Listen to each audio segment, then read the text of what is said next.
वाजे पंज सबद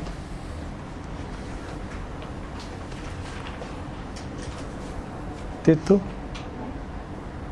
तितु घरी सभागे। वाजे पंच सबद तितु घरी सभागे।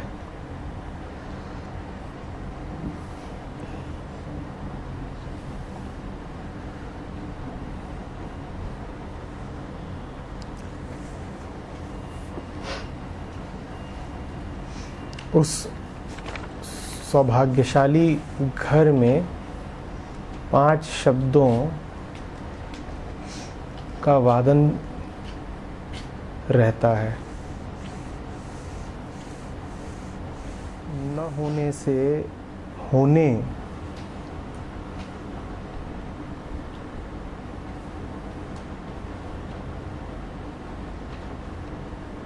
का जो बदलाव है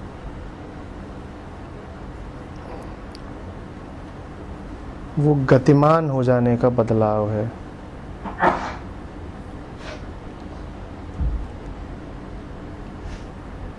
वो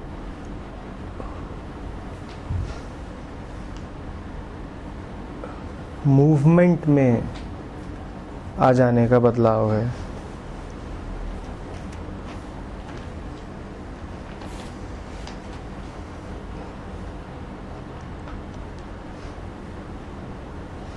जब तक गति नहीं है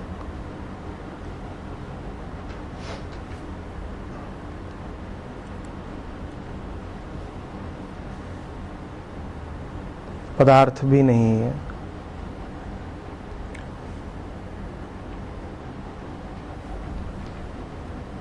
हिलडुल कर एक स्थान से दूसरे स्थान पर जाकर निर्माण होता है।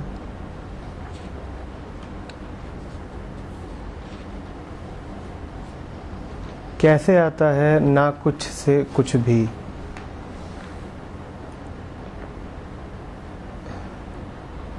वह गति करता है।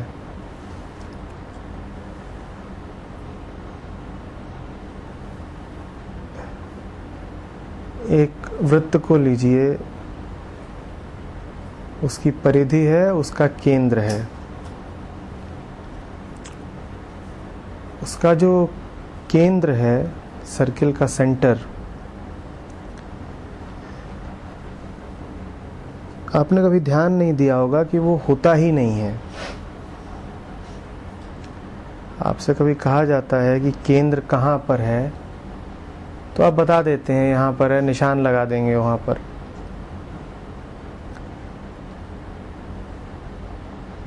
पर इस बात को समझिए कि वो है ही नहीं।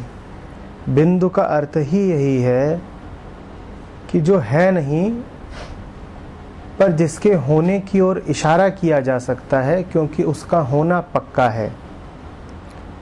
केंद्र का होना पक्का इसलिए है क्योंकि परिधि है। पर जब तक परिधि अस्तित्व में नहीं आई है, जब तक स्थान निर्मित नहीं हुआ है केंद्र से परिधि तक का, तब तक केंद्र है ही नहीं। हमारी आम बोलचाल की भाषा में जिसे हम होना कहते हैं, केंद्र उस अर्थ में है ही नहीं। केंद्र उसी क्षण अस्तित्व में आता है जिस क्षण परिधि अस्तित्व में आती है। अन्यथा वो किसी और आयाम में रहता है, एक न होने का आयाम।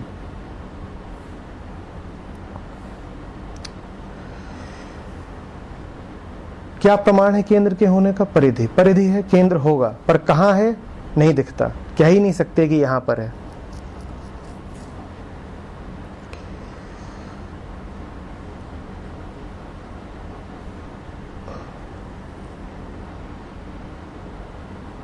स्पष्ट ही है कि जगत उस क्षण अस्तित्व में आता है जिस क्षण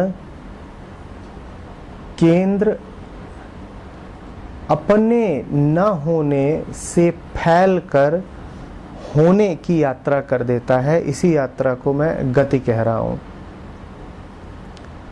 जगत उस क्षण आता है अस्तित्व में जिस क्षण वो केंद्र अपना विस्तार करता है। तब समय का और स्थान का, आकाश का, दोनों का एक साथ निर्माण हो जाता है।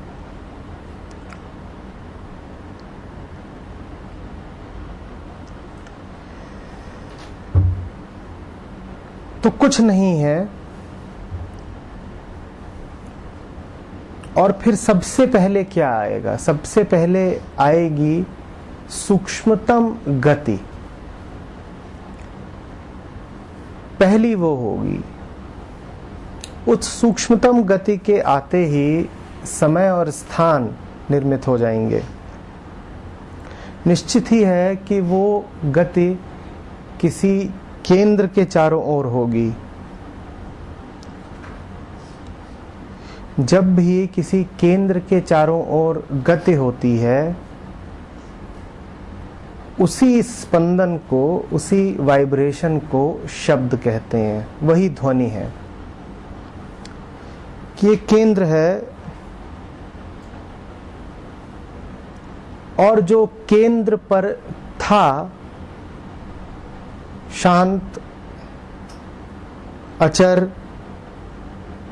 अनस्तित्वमान, वो अपने अनस्तित्व से आयाम बदलकर अब अस्तित्वमान हो रहा है। था पहले भी, पर उसका आयाम न होने का था, अनस्तित्व का था। उसने आयाम बदला, अब वो अस्तित्व के आयाम में आया और अस्तित्व में के आयाम में आने को ही गति कहते हैं। वो हिला। तो इसीलिए सबसे पहले जो आता है उसे शब्द कहते हैं। शब्द है सूक्ष्मतम स्पंदन, सूक्ष्मतम तरंग, कि जहां कुछ नहीं था वहां अचानक एक स्पंदन हुआ।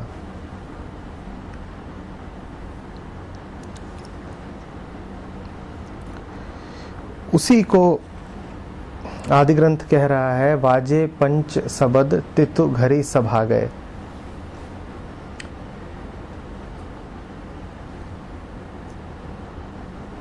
एक शब्द, 5 शब्द, पंच महाभूत, और फिर विस्तृत होते होते पूरा जगत। वेद हिरण्यगर्भ की कथा कहते हैं, वो इससे कुछ अलग नहीं है, एक ही बात है। कुछ नहीं, उससे एक से 5 और 5 से कोटि कोटि।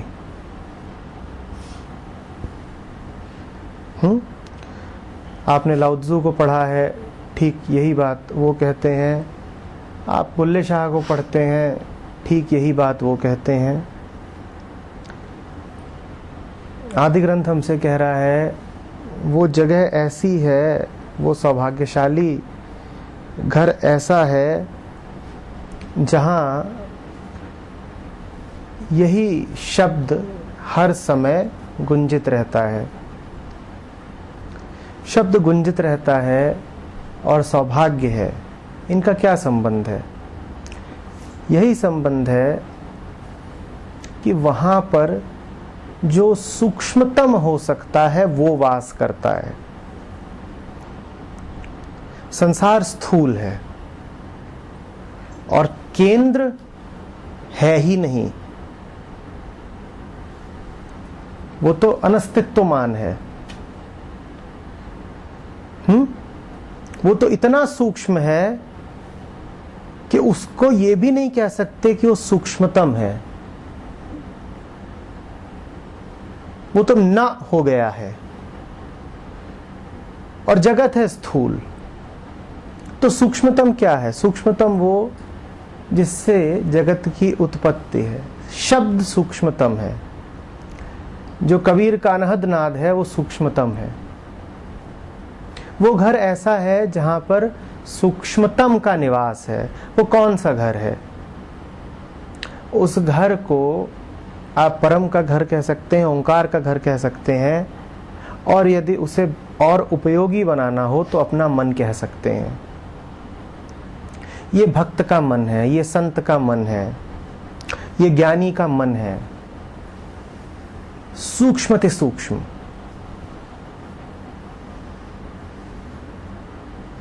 जो पदार्थ को नहीं देखता, पदार्थ के पीछे के सूक्ष्म तत्व को पकड़ लेता है।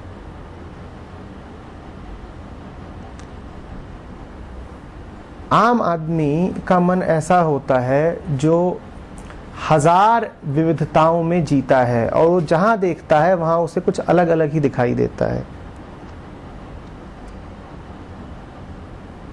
जितनी चीजें अलग अलग दिखाई दे रही हैं, मन अभी उतना ऊंच नीच के और भेद के और चुनाव के और सुख दुख के खेल में पड़ेगा। फिर आता है भक्त का और ज्ञानी का मन, जिसे धीरे धीरे विविधता दिखनी कम हो जाती है। वो वैभिन्न मानता ही नहीं। जो 5 अरब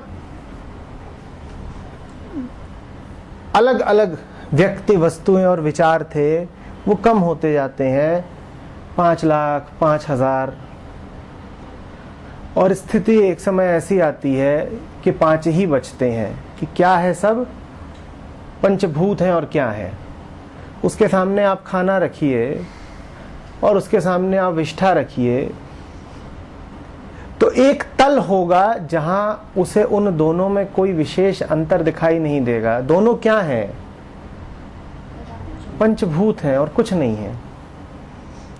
उसके सामने आप एक तथाकथित सुंदर चेहरा रखिए और एक कुरूप चेहरा रखिए, वो उनमें अंतर करेगा नहीं। वो स्त्री पुरुष में नहीं अंतर करेगा, दिन रात में नहीं अंतर करेगा, सर्दी गर्मी में नहीं अंतर करेगा। क्या है? सब एक है उसके लिए। ऐसे की बात की जा रही है। वाजे पंच सबद तितु घरी सभा गए।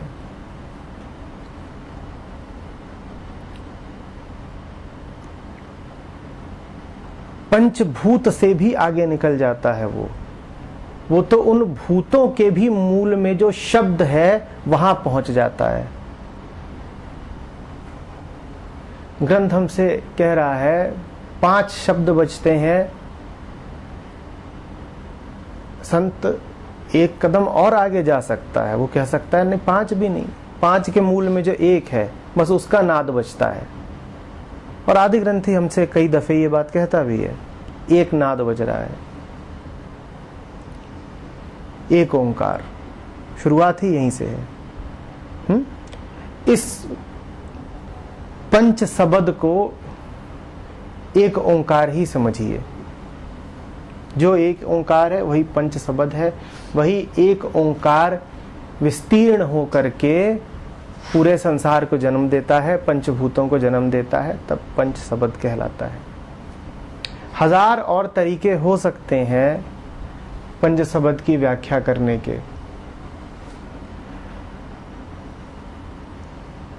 पर जो भी कहिए बात तो गिनती की है। आप 1 2 3 4 5 ही कर रहे होंगे, उन 1 2 3 4 5 के आगे आप नाम अलग अलग रख रहे होंगे। नामों से कोई फर्क नहीं पड़ता। बात बस इतनी सी है कि पहले वो जो गिनती से सर्वथा बाहर है, जो न है, जिसे आप शून्य भी नहीं कह सकते, जिसे अगर आप शून्य भी बोलेंगे तो बात काम चालू हो जाएगी बस, जिसको आपको इतना ही कहना पड़ेगा कि अनस्तित्वमान है, नॉन एग्जिस्टेंट है, the basis of all existence that by itself does not exist, वो है जो खुद तो होने के दायरे से बाहर है, पर जिसके होने से सब कुछ है, जिसके कारण सब कुछ है, पर वह स्वयं नहीं कहा जा सकता कि है। तो सर्वप्रथम वो है, पहला वो है, अव्वल वो है। और फिर अनहद कहिए, शब्द कहिए, हिरण्यगर्भ कहिए, जो आप कहना चाहें। अब इसके आगे आप जो भी कहेंगे, याद रखिए मन की कल्पना है, तो इसीलिए आप क्या कहते हैं उससे फर्क नहीं पड़ता।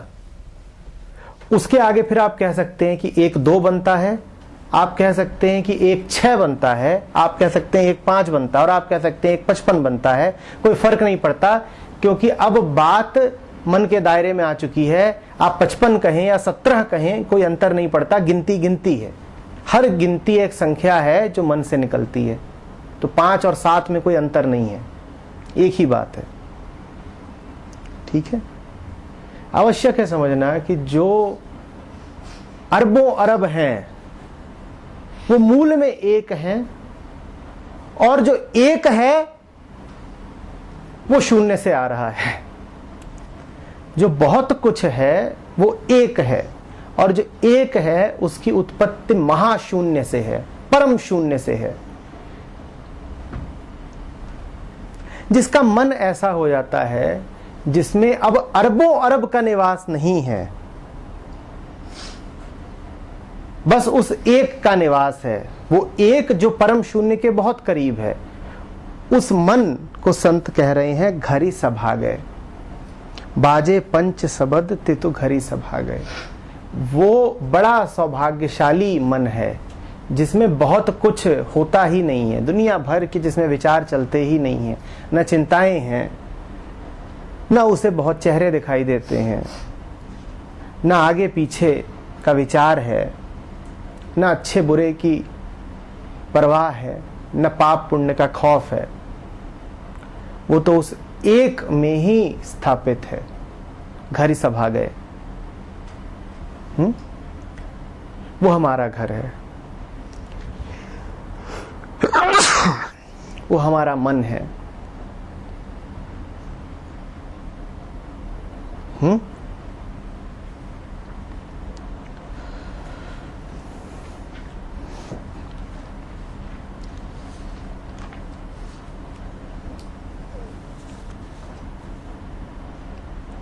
जहां बात ये हो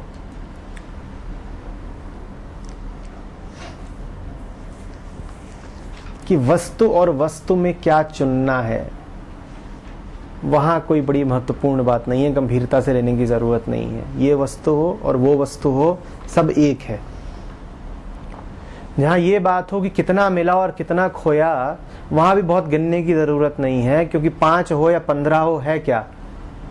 गिनती है। और हर गिनती बस मन का एक खिलौना है। तो आपके पास 5 है कि आपके पास 15 है, बहुत गिनने की जरूरत नहीं। अंतर करिए ही मत।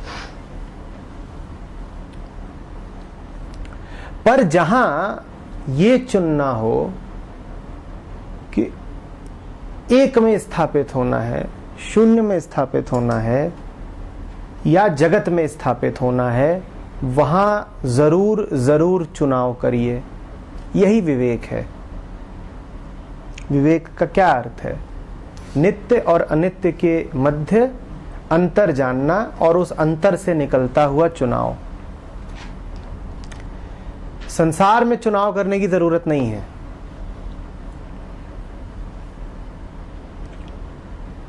संसार में बहुत चुनने की जरूरत नहीं है। ये खाने को मिल गया, खा लीजिए, वो खाने को मिल गया, खा लीजिए, जो आ रहा है ले लीजिए, कोई दिक्कत नहीं है। सूफी संत था, उसमें बड़ी मुसीबतें पड़ी, तो प्रार्थना करता था, बोलता था, मौला चावल दिए हैं तो सालन भी दे दे।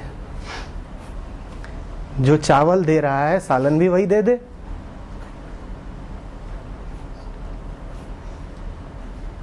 रस थोड़ी, ये दो कि वो दो, सब ठीक है, दुनिया का हिस्सा है। काला, पीला, सफेद, हरा, बैंगनी, गुलाबी एक है, क्या अंतर करना। पर जहां ये चुनना हो कि मन का क्या रंग हो, वहां सजग रहिए। जगत के रंग तो चलते रहते हैं, कोई भी रंग हो उनको गंभीरता से मत लीजिए। मन के रंग का ख्याल करिए, उस पर कोई रंग ना चढ़े, वो अनरंगा रह जाए।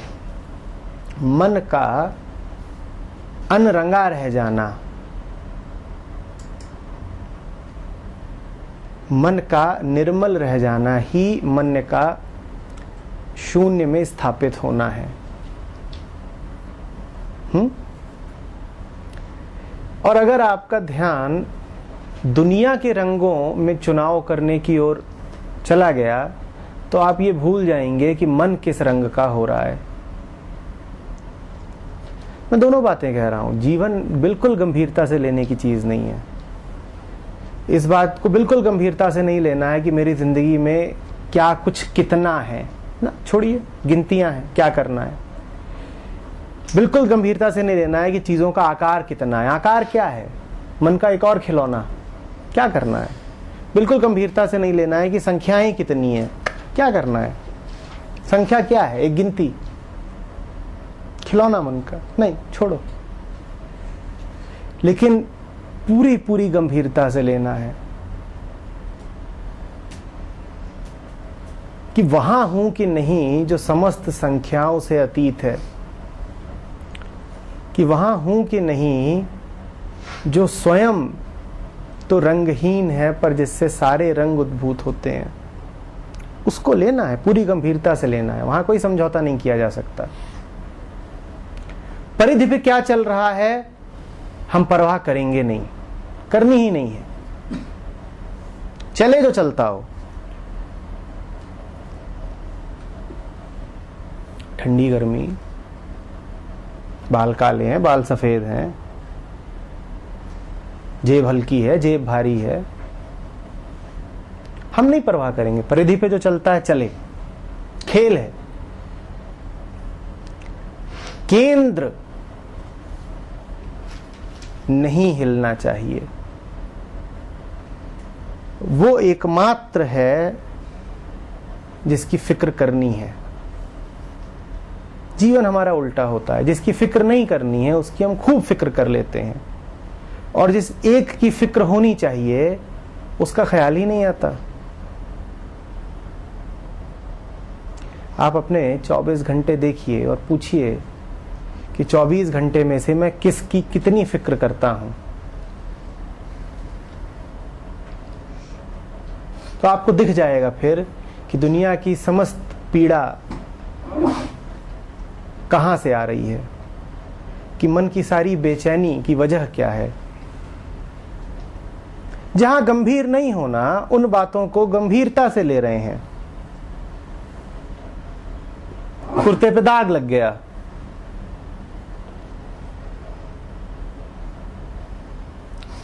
रुपए पैसे का नुकसान हो गया, कागज पे कोई आंकड़ा कम लिख दिया गया, मकान की एक मंजिल नीची रह गई। जिन विषयों में गंभीर होना ही नहीं, मैं ये नहीं कह रहा हूं इनको त्यागना है, मैं कह रहा हूं इनको खेलना है। अंतर समझिए, गंभीरता से नहीं लेना है, ठीक है, अच्छी बात है।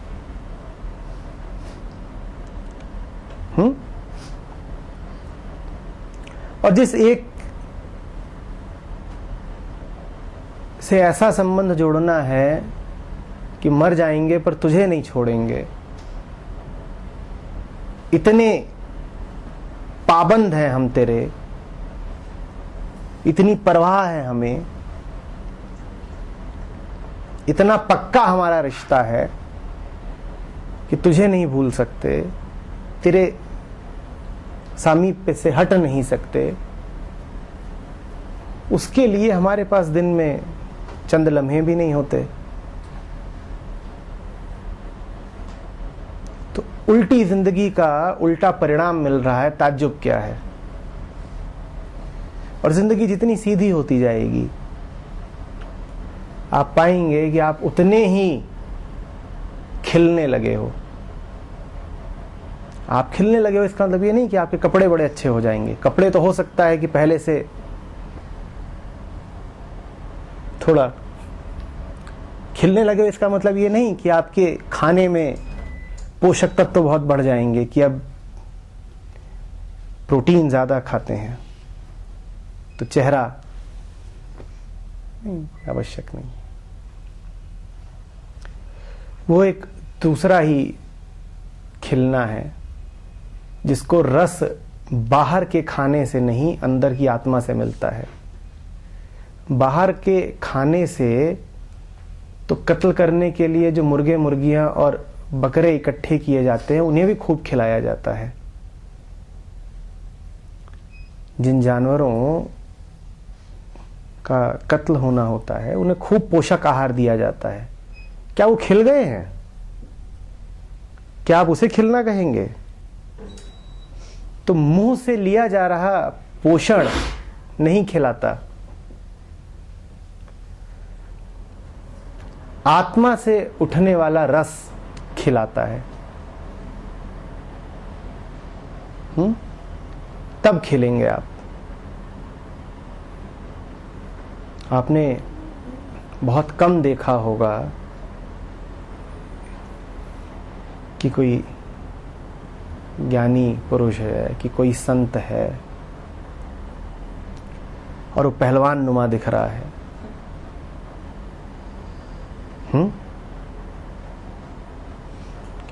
बिल्कुल खाया पिया और एकदम धुरंधर। अक्सर तो आप यही देखेंगे कि वो बेचारा कृशकाय है, दुबला पतला, लेकिन फिर भी आप जब उनके चित्र देखते होंगे तो एक विचित्र बात दिखती होगी। तन सूखा, पिंजर सा हो रहा है और चेहरे पर आभा बैठी हुई है। चित्र दिखा रहा है कि चेहरे से ओज की किरणें निकल रही हैं। देखा है? सूखा चेहरा, मांसी नहीं, हड्डी हड्डी, पर चेहरे से प्रताप विकीर्ण हो रहा है। ये कैसे हो जाता है? कहां से आ रहा है? वो खाने से तो नहीं आ रहा, पैसे से तो नहीं आ रहा, सम्मान से तो नहीं आ रहा। कहां से आ रहा है? वो उपलब्ध हो जाता है उसे जो जान जाता है कि महत्व किसे देना है। हम जानते ही नहीं है कि महत्व किसे देना है। जब हम जान जाते हैं कि किसे महत्व देना है तो वो जो एकमात्र महत्वपूर्ण है वो स्वयं हमें वो दे देता है जो एकमात्र महत्वपूर्ण है। प्रेम, आनंद, आभा, ओज, उसी को कह रहा हूं जीवन का खिलना।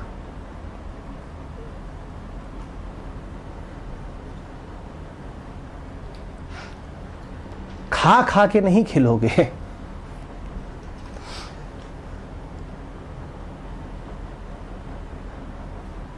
और खाने से मेरा अर्थ सिर्फ मुंह से खाने वाला भोजन नहीं है। आंख, कान, मन, ये सब क्या है? ये खाऊ लोग हैं, इन्हें बस खाना है। इन्हें खिला खिला करके कोई नहीं तरा और न कभी मन भरा। ये तो ऐसे हैं कि खाए जाते हैं और मांगे जाते हैं कि अभी और दो। कब थकती है आंख, कब थकता है कान। आंख कान एक बार को मृतप्राय भी हो जाए तो भी नहीं थकेगा मन।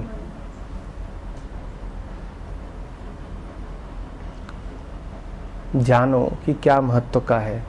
जो महत्व का है उसे महत्व दो, उसे अपनी ऊर्जा दो, उसे अपना समय दो।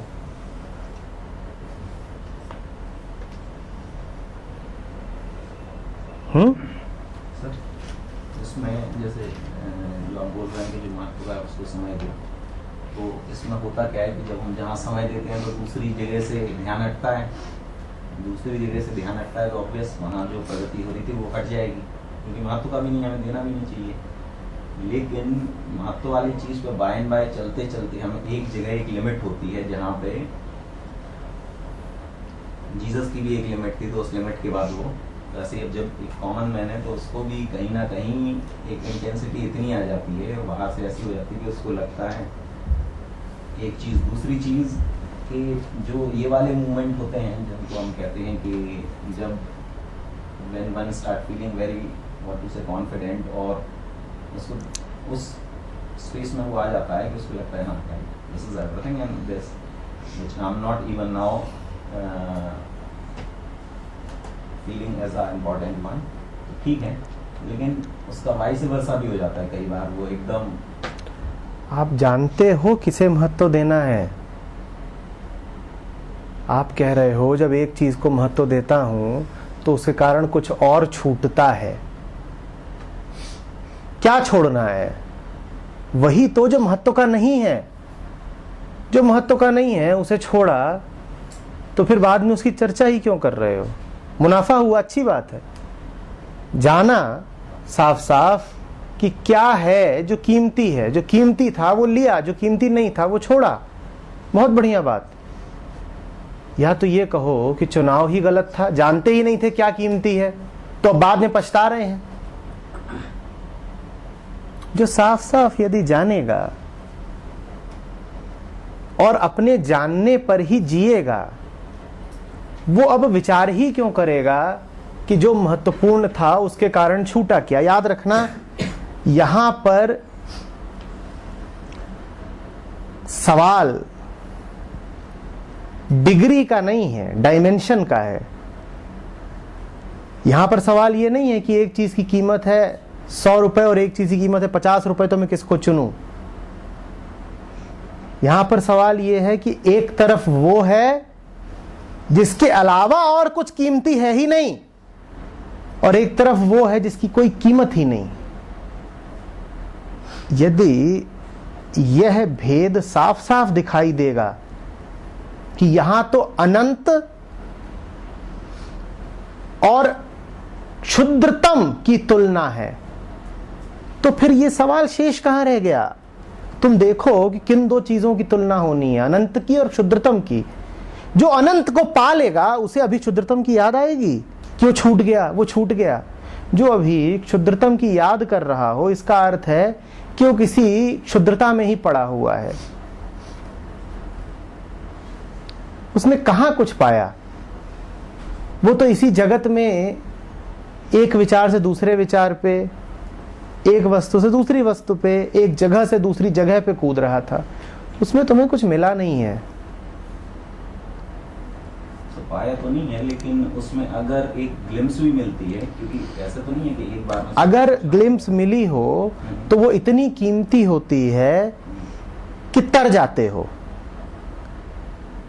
अगर तर नहीं रहे हो तो साफ साफ जानो कि धोखा हो रहा है मन को, फालतू ही भटक रहा हूं। अगर एक झलक भी मिल गई तो फिर बाद में ये नहीं कह सकते कि उस झलक की कीमत बड़ी अदा करनी पड़ी। तुम्हारे शब्दों में तो पछतावे की दुर्गंध है। नहीं सर, उसमें कीमत वाली बात नहीं है, केवल ये कहा जा रहा है ये विचार ही नहीं उठता, ये विचार ही नहीं उठता। क्योंकि मन एक जगह एकदम एक ही चीज में सेटल्ड होकर नहीं बैठ जाता ना, वो तो अगर नहीं बैठ रहा है तो इसका मतलब वो अभी मिला नहीं। इतना भी नहीं समझ रहे। कहां कोई झलक मिली? कहां कोई झलक मिली? जिसे मिलती है झलक, उसको कोई शक नहीं रह जाता कि मैंने निर्णय ठीक लिया कि गलत किया। वो बाद में बैठ करके हिसाब किताब नहीं जोड़ता कि इसकी वजह से क्या खोया और क्या पाया। क्योंकि याद रखना, तुलना अनंत और क्षुद्रतम की है। उसको अगर झलक नहीं कहेंगे तो ऐसा कहेंगे कि कई बार एकदम क्लियर होता है कि हाँ ये अनंत है और क्षुद्र क्षुद्र है, क्योंकि हम है तो आखिर बाहर की दुनिया में ना, कहीं हमारी भी लिमिट आ जाती है। किसकी लिमिट आ जाती है बेटा? किसकी? जो मन जान गया है उसकी क्या सीमा है? अब नहीं, वो जाना तो नहीं है पूरी तरीके से, जाना पूरा जानना और आधा जानना कुछ नहीं होता, या तो जाना है या नहीं जाना है। अभी वो मतलब अप एंड डाउन में चल अप एंड डाउन कुछ नहीं होता, जाना है कि नहीं जाना, तो बस हो गया। नहीं जाना है तो मतलब चुनाव ही गलत है, चुनाव ही गलत है ना। जितने गलत चुनाव करोगे बाद में उतने विचारों से उलझना पड़ेगा।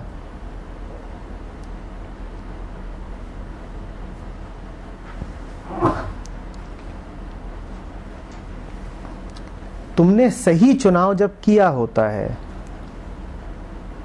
तो किसी प्रकार का उसमें अवशेष नहीं बचता।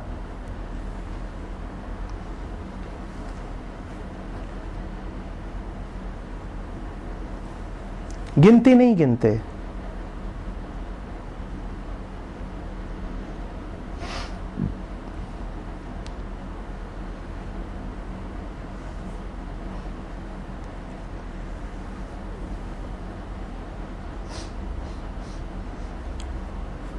कीमत हंसते हंसते देते हो और याद भी नहीं रह जाता।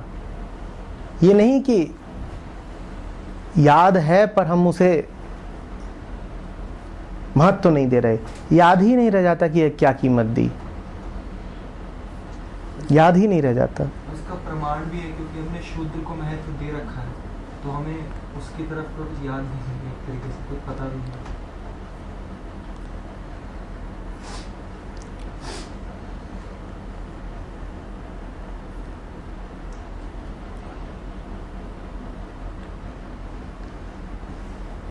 ये बहुत आम दुविधा है कि उस तरफ को चलते हैं तो इस तरफ का कुछ छूटेगा।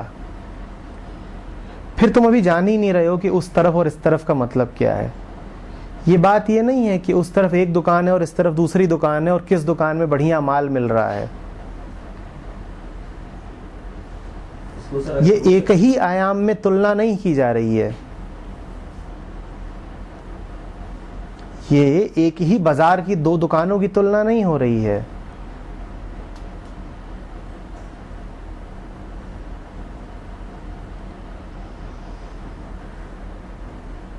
दिक्कत क्या है कि कहीं ना कहीं हमने सत्य को भी वस्तु बना रखा है।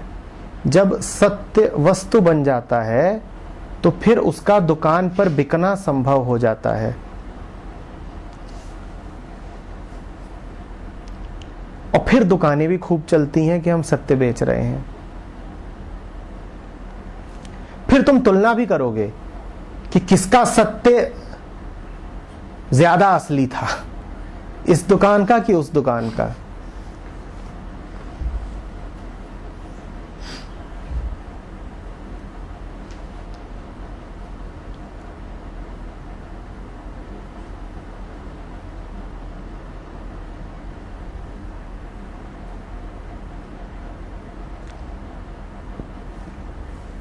और दुकानें बनी रहें, इसके लिए आवश्यक है कि वो भी आपको यही कहें कि सत्य वस्तु ही तो है। वस्तु क्या है? जिसके चिन्ह हो, जिसके लक्षण हो, जिस तक पहुंचने का कोई साधन हो। यही सब तो वस्तु की निशानी है। जहां कहीं भी आपके मन में भी ये बात बैठ जाए कि सत्य ये सब कुछ है, कोई धारणा आप बना लें, कोई मन में छवि बन जाए कि मैं तब मानूंगा कि जीवन सफल हुआ जब मुझे ये मिल जाए, 1 2 3, तब समझ लीजिए कि आपने भी सत्य को वस्तु बना दिया है। और जैसे ही वो वस्तु बनेगा तुरंत दुकानें प्रकट हो जाएंगी जहां वो बिक रहा होगा।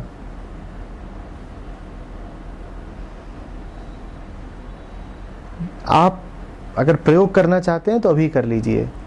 मैं आपसे कहूं कि एक सिद्ध की, ज्ञानी की, या जागृत भक्त की उपाधियां बताइए, आप बता पाएंगे? मैं आपसे कहूं कि आंख बंद करिए और अपने आप से बोलिए भक्त, या अपने आप से बोलिए ज्ञानी, और देखिए कोई छवि उठती है कि नहीं। आप पाएंगे कि छवि उठेगी, बिल्कुल उठेगी। और यही इस बात का प्रमाण है कि आपने सत्य को वस्तु बना लिया है। मैं आपसे कहूं कि आप अपनी कल्पना करिए जब आप अपनी उच्चतम स्थिति में हैं, कि आप कैसे दिख रहे हैं। आप कोई ना कोई छवि बना लेंगे।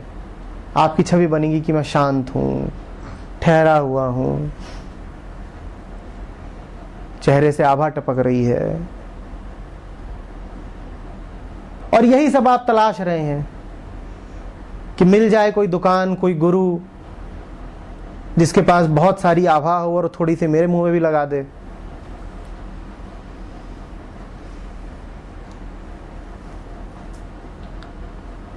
तो फिर ठीक है, मिल जाएंगे।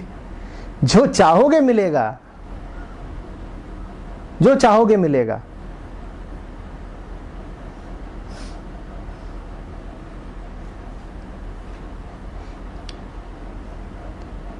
कहना आसान हो जाता है, शास्त्र हमें सदा से समझाते रहे हैं सत्य अचिंत्य है, पर तथ्य यह है कि हम उस अचिंत्य का चिंतन कर ही डालते हैं। हम उसे किसी न किसी धारणा में बांध ही देते हैं, कुछ ना कुछ हम उसके विषय में मान्यता खड़ी ही कर देते हैं, वस्तु बना डालते हैं उसको। जब भी वस्तु होगी तो उसकी कीमत होगी, फिर वो अमूल्य नहीं हो सकता। मूल्यवान हो सकता है, अमूल्य नहीं हो सकता। मूल्यवान और अमूल्य का अंतर समझते हैं? कीमती और प्राइसलेस का अंतर समझते हैं? मूल्यवान वो जो बहुत कीमती है पर उसकी कीमत है, 100 का नहीं है तो 1 लाख का है। और अमूल्य माने वो जो किसी और आयाम में है, डायमेंशन ही दूसरा है, उसकी कीमत लगी नहीं सकती, वो गिनती से बाहर है। आप मूल्यवान को खोज रहे हो, इसीलिए आपको फिर मूल्यों की गिनती करनी पड़ती है, जो अभी आप कर रहे हो कि एक को पकड़ा तो दूसरा छूटता है, तो फिर गणित का हिसाब किताब करना पड़ता है कि इसका मूल्य कितना था और उसका मूल्य कितना था। अमूल्य उसको जानो, उसका मूल्य न कम है न ज्यादा है। जब कहा जाता है मूल्यवान तो आपको ये भ्रम हो जाता है कि अमूल्य वो जो मूल्यवान से भी ज्यादा कीमती हो। गलत है धारणा ये। अमूल्य वो जिसकी कोई कीमत नहीं, न कम न ज्यादा, वो सभी कीमतों से हट कर है। अब ये बात हमारे छोटे से मन में समाती ही नहीं कि ये कौन सी चीज है जिसकी न कम कीमत है न ज्यादा कीमत है, जो सभी संख्याओं से ही परे है। तो हम मूल्यवान को खोजने निकल पड़ते हैं। हमें बहुत अच्छे लगते हैं वो लोग, वो व्यापारी जो हमसे कहते हैं हमारे यहां बड़ी कीमती चीज मिल रही है, तुम्हें सस्ते में दे दूंगा, बहुत मूल्यवान चीजों को बेच रहा हूं, तुम्हें सस्ते में दे रहा हूं। और हम पहुंच जाते हैं वहां पे और फिर खाली हाथ आते हैं। कुछ अगर मिला होता है तो बस पछतावा।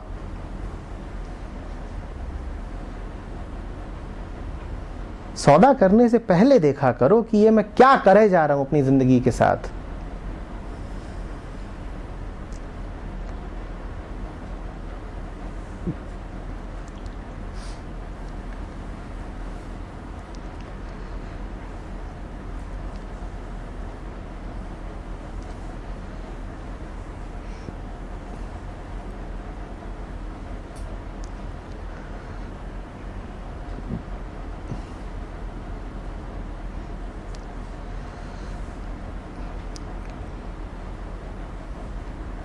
आपने जब बोला ये इमेज बन जाती है आपके दिमाग में कि आप जैसे सोचते हो आपके दिमाग में इमेज आ जाती है।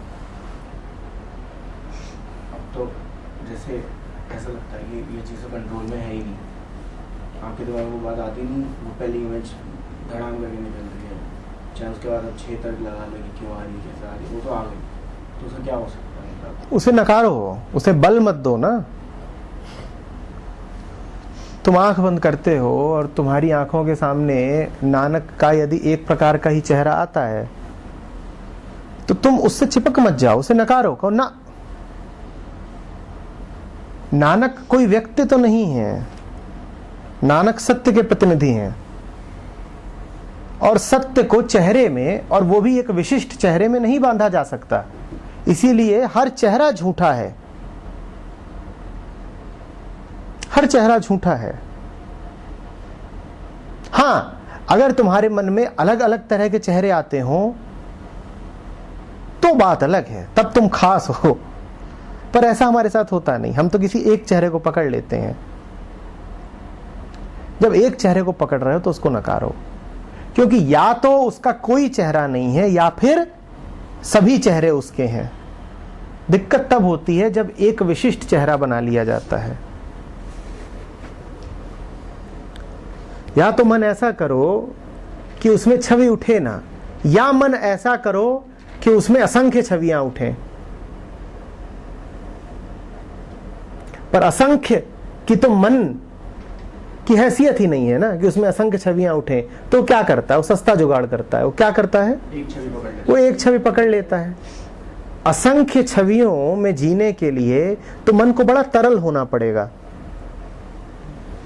मन तरल होता नहीं, मन तो ठोस पिंड बन के रह जाता है।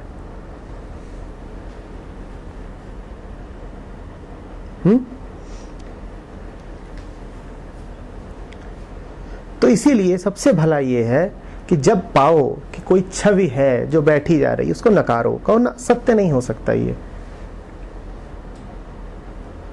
छवियों में नहीं सत्य कैद होता। सत्य की छवि मत बनाओ। छवि बनाओगे तो फिर अमूल्य नहीं, फिर तो कुछ और ही।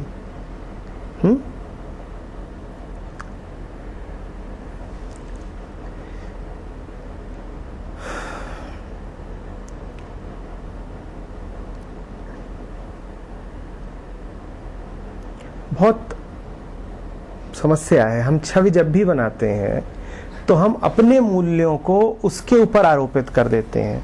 तुम अपने देवताओं की मूर्तियां बनाते हो, तुम्हारे मन के अनुसार, तुम्हारी संस्कृति के अनुसार जो सुंदर से सुंदर मूर्ति होती है वो तुम बना देते हो।